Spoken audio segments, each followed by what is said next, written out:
All right, welcome to this month's talk for Onteora School District parent training on attention deficit disorder.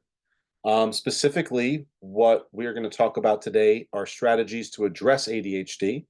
My name is Mike Camargo. I'm a licensed mental health counselor and behavior analyst, and I will be joined in a few minutes by Amanda Dixon, who's also a licensed mental health counselor and a registered play therapist.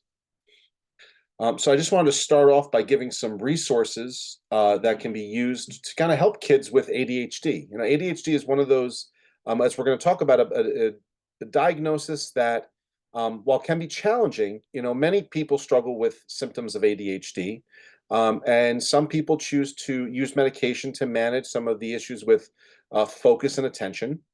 But a lot of symptoms of ADHD are really skill deficits that can be learned and that need to be explicitly taught. So I've offered two resources here. One is The Developing Child out of Harvard University. And it's a great resource for kids basically birth through adult on strategies and activities specifically that you can use to kind of help boost kids' executive functioning skills. A lot of what's in the presentation today is taken from or adapted from this resource. Additionally, another great resource is a book called Smart But Scattered, which I think is an excellent title. I think it really describes kids with adults too with attention deficit disorder really well, intelligent, but really struggle to kind of be organized. One of the things that I can say about ADHD is that, if we think of it as an issue of executive functioning skills. So what are executive functioning skills? Is basically our mind's ability to kind of manage ourselves and our cognitive resources to reach a specific goal. And it tends to, it involves many different areas, right? So it might involve things like planning, our ability to make a plan, stick to a plan, organization, whether it be organization of our materials, organization of our environments, our ability to control our impulses, our ability to initiate tasks and maintain attention to tasks, our ability to manage our time effectively, whether it be through multitasking or whether it simply be through figuring out strategies to follow a schedule. Metacognition, which is our ability to kind of think about our thinking, and a lot of that might be like self-reflection and kind of think about our own behaviors. Working memory, which is kind of our ability to kind of keep information in our consciousness and in our awareness and then use and manipulate that information. I often like to think of it as like mental math. Kids and adults that struggle with working memory also tend to struggle with math as well. Our ability to maintain attention and focus our attention, our ability to be flexible in our thinking, and also be flexible in terms of our ability to adapt to changes in our environment, as well as our ability to persevere and basically be goal-oriented. So our executive functioning skills kind of encompass all of these things, and they're really like our air traffic control system.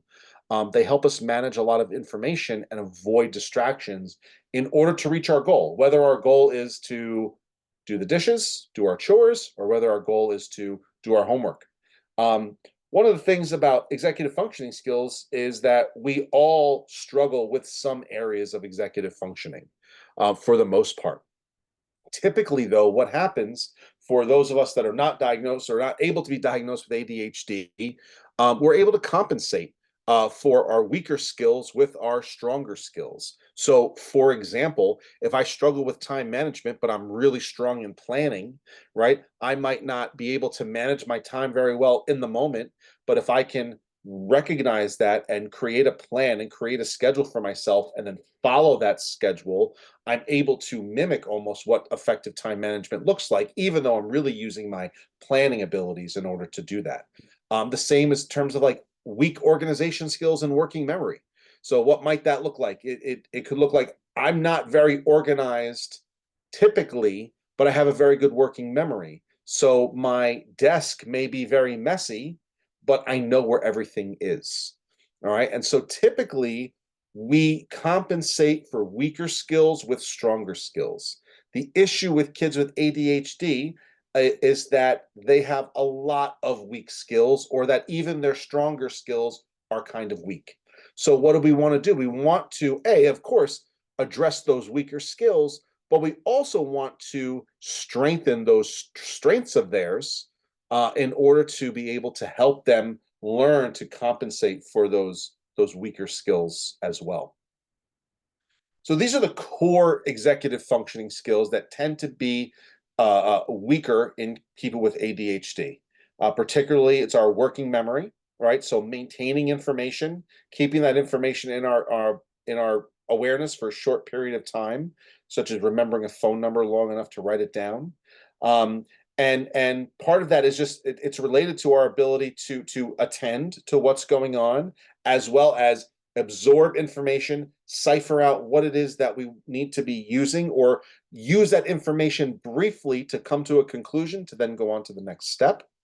Our ability to inhibit our responses, so basically our self-control, right? So setting priorities, resisting impulses and actions.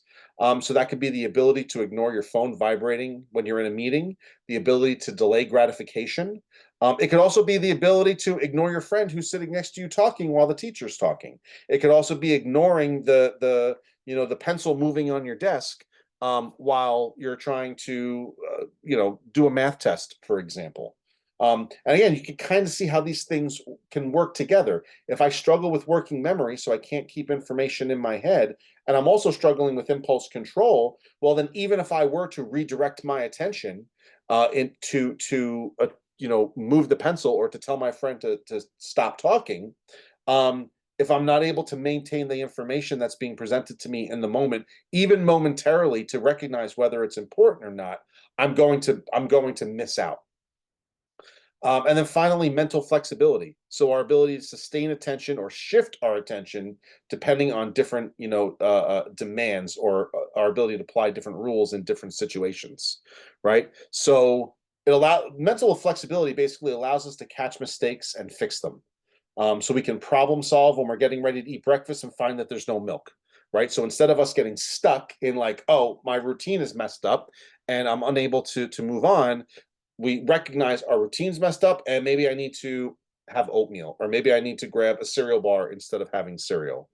Our ability to manage different expectations and rules in different classrooms, right? So that could be another thing, is that a student with ADHD may be able to do really well um, in their homeroom, but they go to a special with, such as gym or music, where the expectations are different, and they may struggle with being able to like adapt to those changes. So here's an example. I hope this will work, and you'll hear the audio of just it's a silly example of like poor mental flexibility. So let's see if this will work. If it's going to be too slow, I'm going to skip over it. But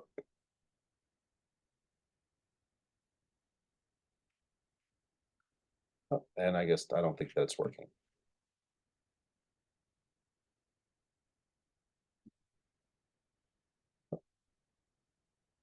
All right. I don't want to get stuck here. Um, Basically, it's a silly video of a bunch of people getting stuck on an escalator. The escalator stops, right? And so an example of mental flexibility, the escalator stops. Well, does an escalator truly, the old joke, does the escalator truly ever break? No, it just turns into stairs. And so you have a bunch of adults that are in business suits that are just standing on the escalator, asking people to save them because the escalator is not working, right? So that's just an example of not being able to adapt to changes in their environment and problem solve based on the information that's being presented.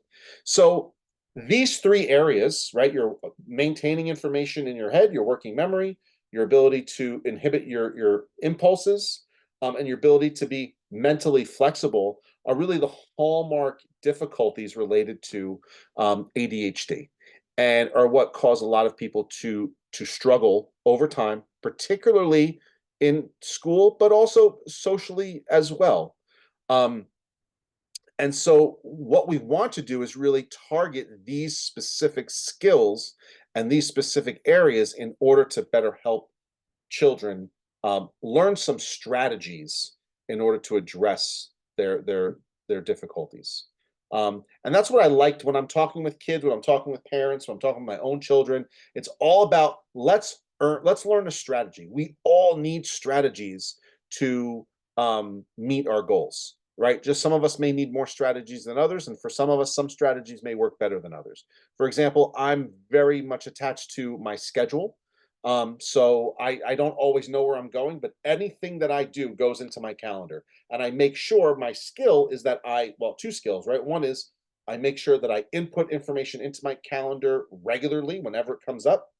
And then I also know to access my calendar on a regular basis. So what does that mean? It means that I don't have to remember day to day what I'm going to be doing, but I do have to have the awareness and the training, control to be able to recognize that I need to check my schedule every day and that I'm going to be doing what it is on my schedule. So what that can usually means that I'm where I need to be when I need to be there, but sometimes it means if I do make a mistake, I might end up in a place that I'm not supposed to be, but I follow my schedule. Um, so executive functioning skills are things that develop over time. We often hear that children's brains don't finish developing until they're in their mid 20s, and a lot of what they're talking about is their executive functioning skills, right? So after birth, our little kids, if we think about things like emotional regulation, time management, planning, like little children struggle with all of these skills, right? They have to be taught. It's not developmentally appropriate to expect a 3-year-old to be able to manage their time properly. We all recognize that. So, what happens is as kids age, their executive functioning skills tend to develop naturally. We don't often think about teaching specific skills. Some things that we do, right? So, some things like teaching emotional regulation skills, teaching strategies to kind of organize ourselves, but you wouldn't teach a 2-year-old organizational strategies or the same, excuse me, you wouldn't teach them organizational strategies in the same way that you might teach a 6-year-old or an 8-year-old, right? You have higher expectations for an older child simply because they're cognitively and developmentally able to manage more information. They're able to keep more information in their working memory. They're able to demonstrate more self-control, right? All of these are executive functioning skills.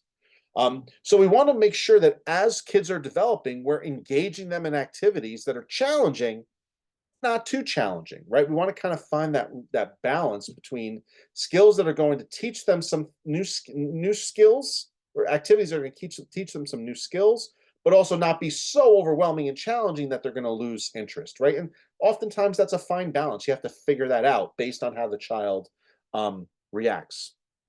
We're going to go over some activities and things that you can do with your own children, and I want you to keep that in mind, right? You don't want to overdo it with them. You want to make sure that it's somewhat challenging but not too challenging. You also want to make sure that they're slightly complex for the kids so that it maintains their interest, and so that they can learn to master these skills, but not so complex that it's overwhelming for them and they're not interested in it. And we also want to make sure that we're encouraging independence and decrease our support with kids as they've mastered a skill, right? So it's important that when your child masters something, that now the expectation is that they're able to do that on their own, whether it's getting dressed, putting on their shoes, cleaning up after themselves after dinner. Um, and so we want, as kids age, we want to increase the expectations, and with the goal on increasing independence. And as they get older, what you find is you'll start to recognize where are some of the areas that they might be struggling more. So what I find very interesting in working in schools is that oftentimes with really young kids, right, pre-K, kindergarten, first grade, you're going to see teachers that naturally scaffold for executive functioning needs, teachers that will naturally create colored binders so that they know which information goes where, and will write all the information on the board, and will teach strategies to resolve conflicts, and are going to manage the time, right, and manage the schedule and the flow of things within the classroom. As kids get older, teachers tend to pull back on these, right? And so now it becomes more of the child's responsibility to make sure that they're copying down the information and to maintain their organization of their materials, right? They need to develop their own strategies or use strategies that have been taught to them in order to make sure that they're doing their homework, right? Or managing their time. What you tend to find is around third, fourth grade ish, you will find kids that are starting to where that scaffolding and that help from their teachers is starting to decrease naturally. The kids that are struggling with ADHD are going to start to show those difficulties because they're no longer able to be able to manage. They no longer have that help in order to manage the expectations, and they're not able to do it on their own. So what does that mean? It means that it's effective. What was previously being done for them was effective, and we need to figure out two things. One is how do we reintroduce or re-implement those effective strategies? But then, secondly, how do we teach that child to implement those strategies for themselves? Right. And it could simply be a matter of asking for help. It could simply be a matter of perhaps they're always going to use a color coded binder in order to maintain their organization to materials. Perhaps they're always going to like, I will always use my calendar in order to maintain my schedule. It's not something that I'm going to get rid of. But you know what? A lot of adults do that.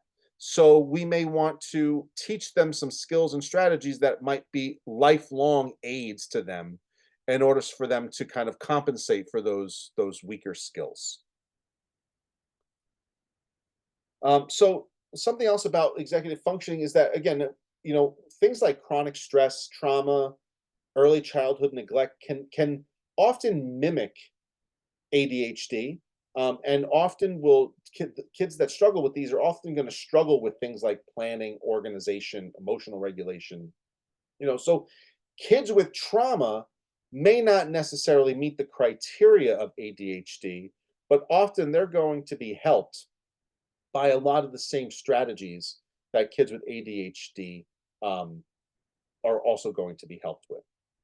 And the good thing is that because these are skills and these are things that can be taught and learned, is that we can overcome a lot of these difficulties with regards to the symptoms of ADHD when it comes to executive functioning skills, right? So because they can be taught means that we can teach them and they can be learned.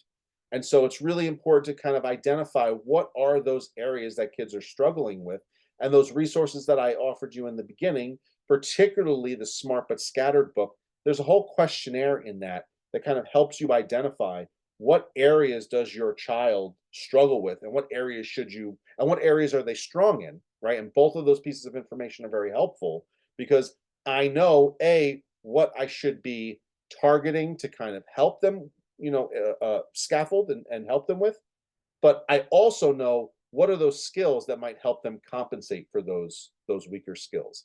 And the book is really great. It's really simple. It's got, I don't remember how many interventions there are. There's a lot, and they talk about different things about helping kids with homework and organizing their essays, as well as helping them figure out like following chores and cleaning their rooms and memorize addressing issues with working memory and creating checklists.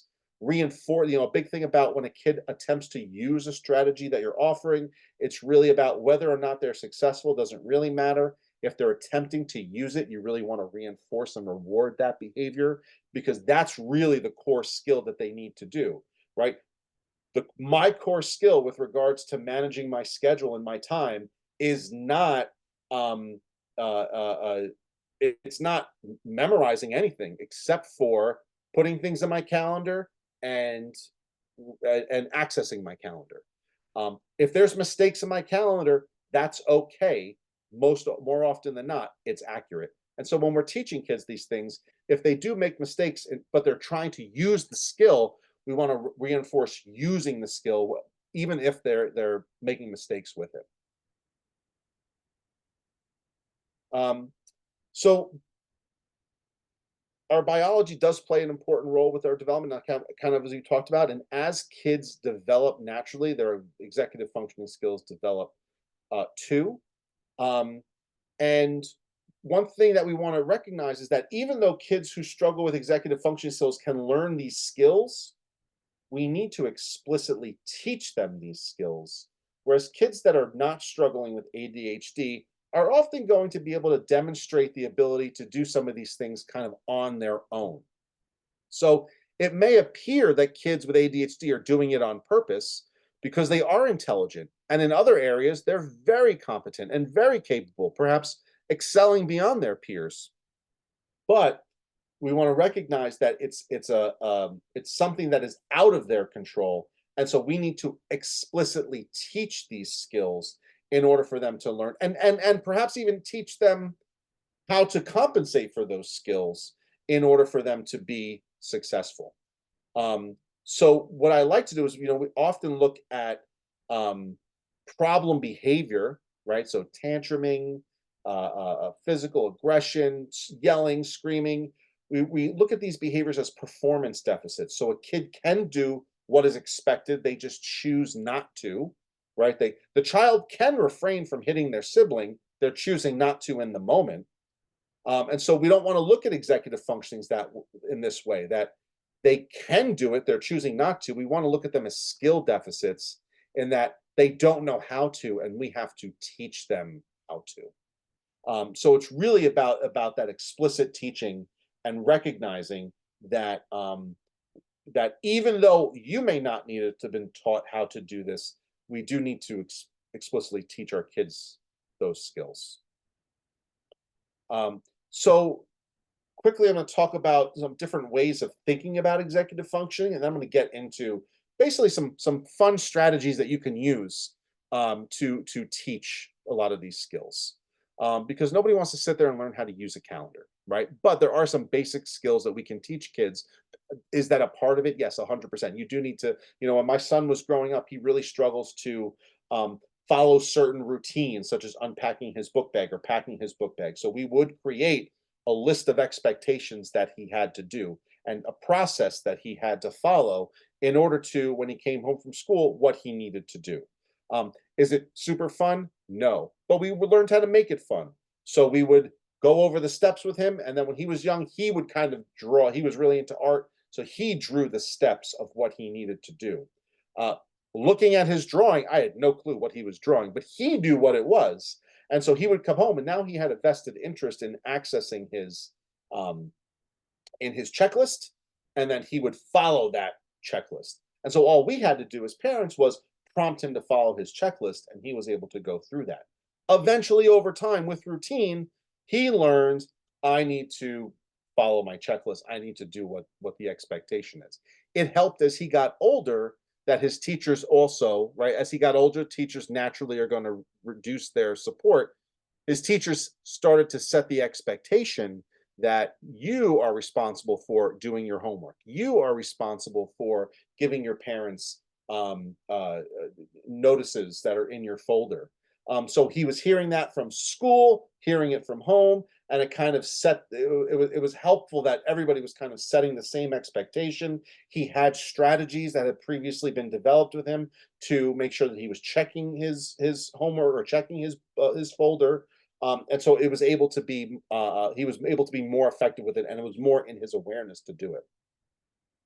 So one way of thinking about executive functioning is really what's known as like hot and cool processes, right? And so our cool processes are things that are like kind of abstract and processes that really involve like logic and our critical analysis, right? So things like working memory, right? Our ability to keep things in our awareness for short periods of time, our ability to plan or organize, sustain our attention, initiate tasks, manage our time, or be persistent towards goals.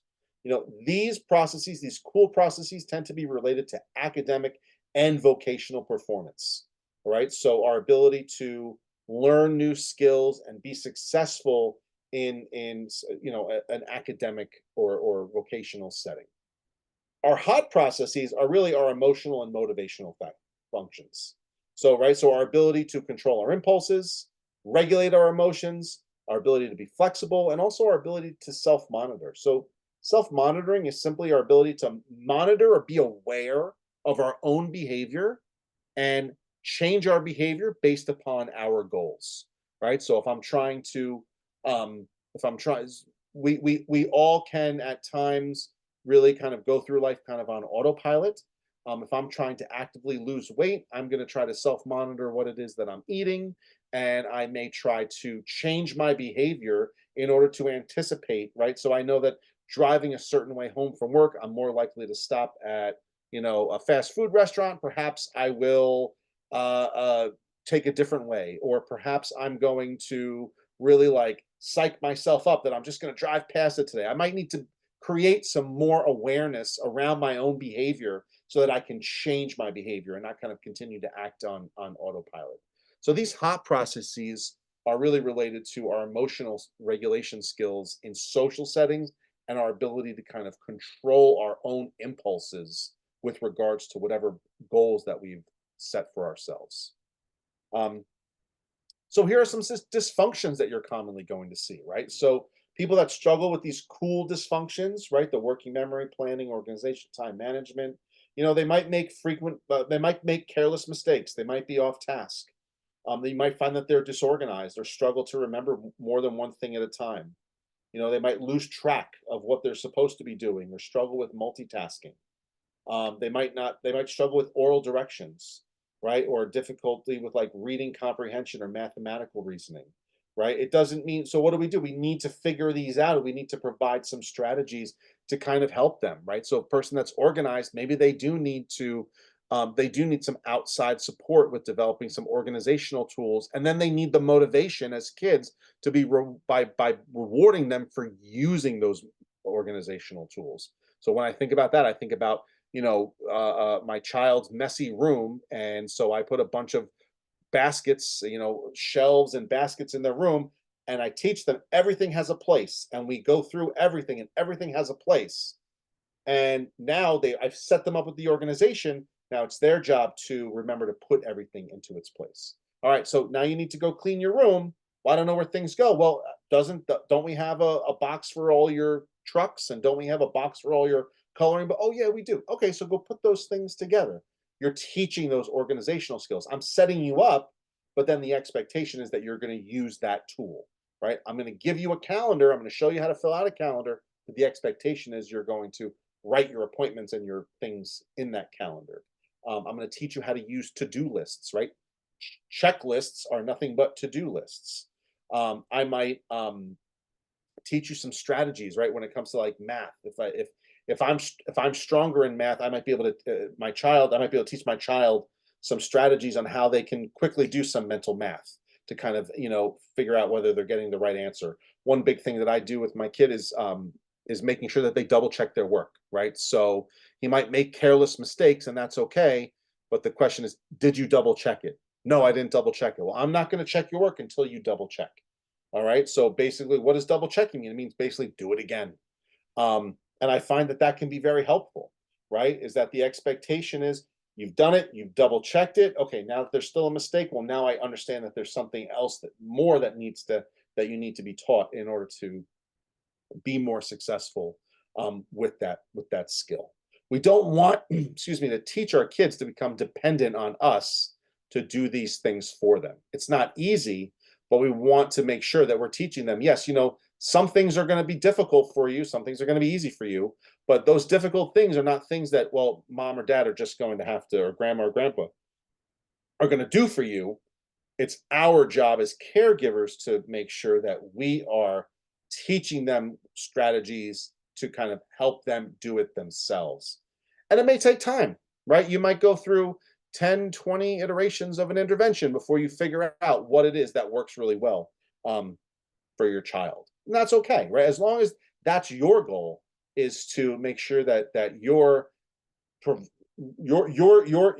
attempts at helping them are really aimed at teaching them to be independent. It's okay if they don't always work. Oftentimes they're not going to work. Oftentimes we're going to, have trial and error with regards to our interventions. What you might see with kids and adults that struggle with your hot dysfunctions, right? So your emotional regulation, mental flexibility, they may struggle in really social situations, right? They might be emotionally reactive. You might find them to be impulsive.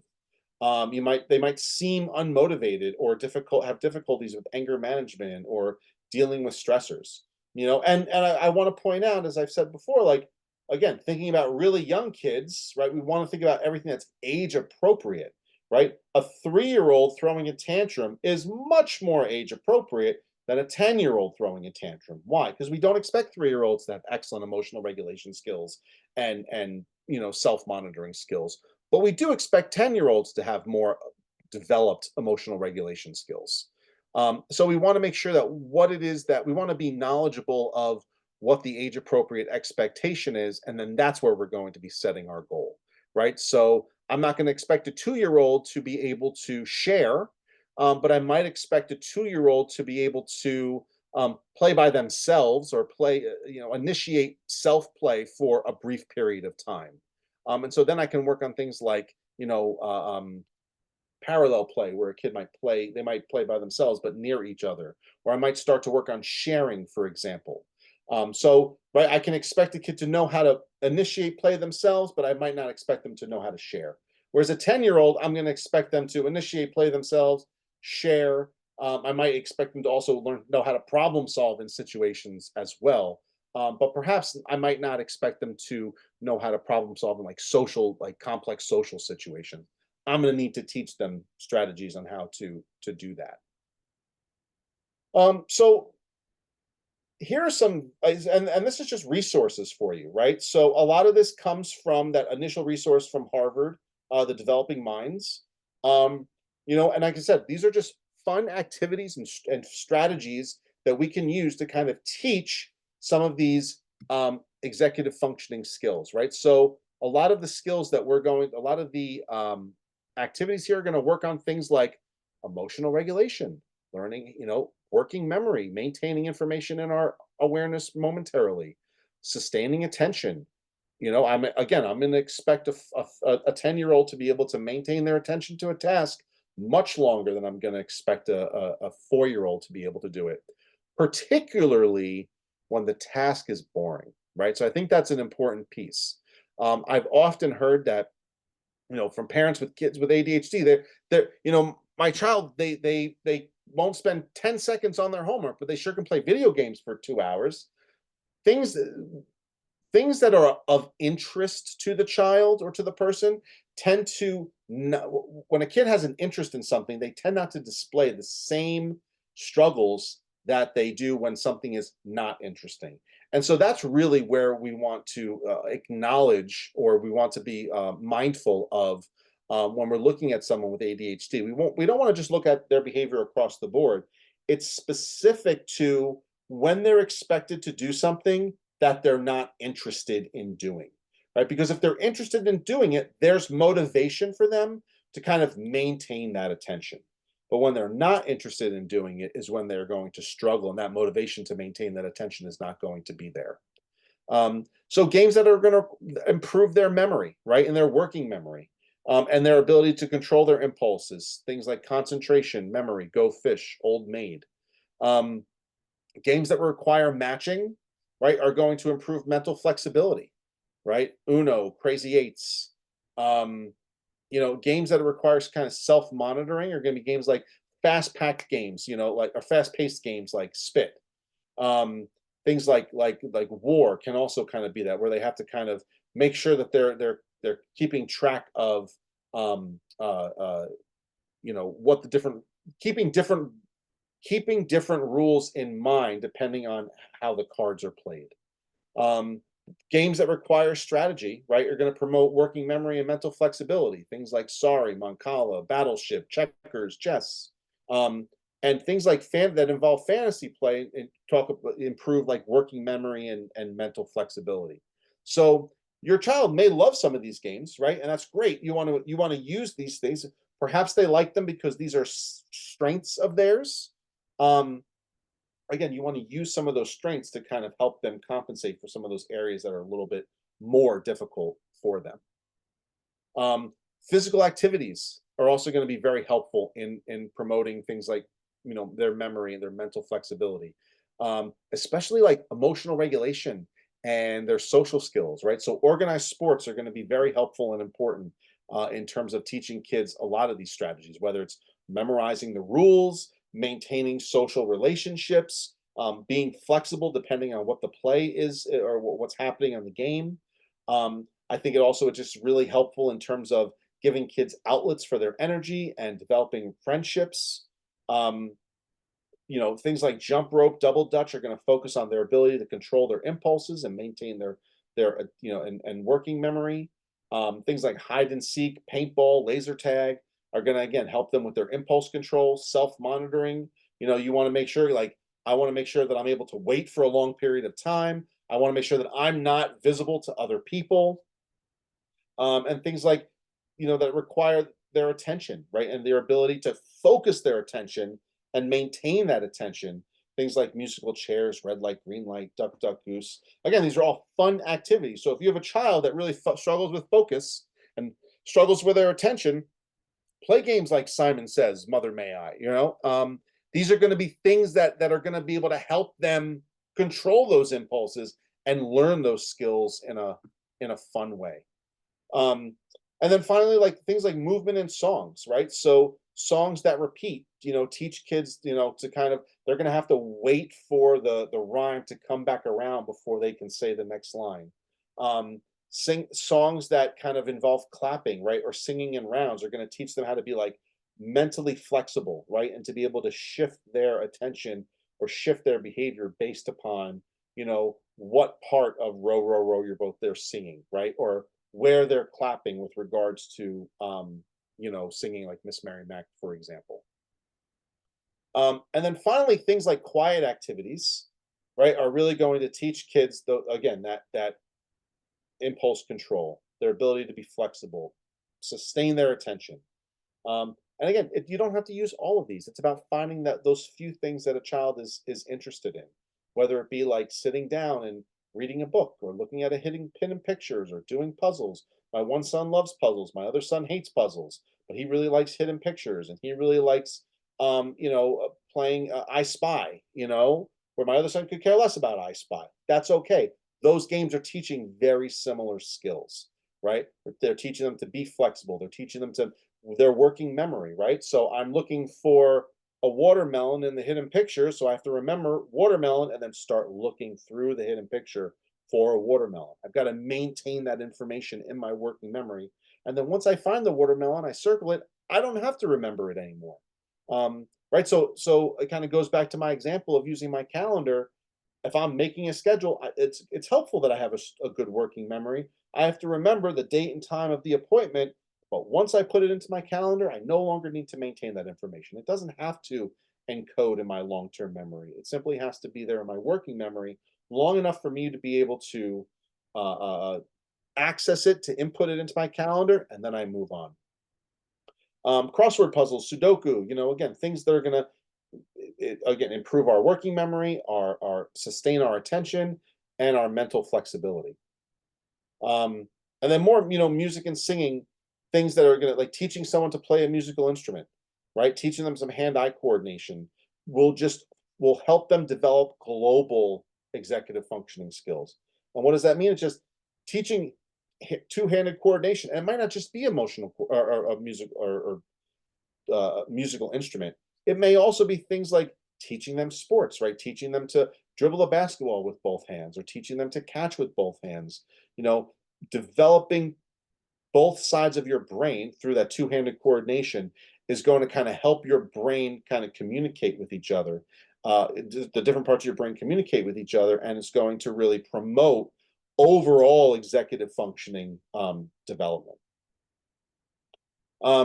So just and this is going to be recorded. I'm not going to go over everything here, so you can refer back to it. But here's just some strategies to kind of compensate for these weak executive functioning skills. And we've talked a lot about these, right?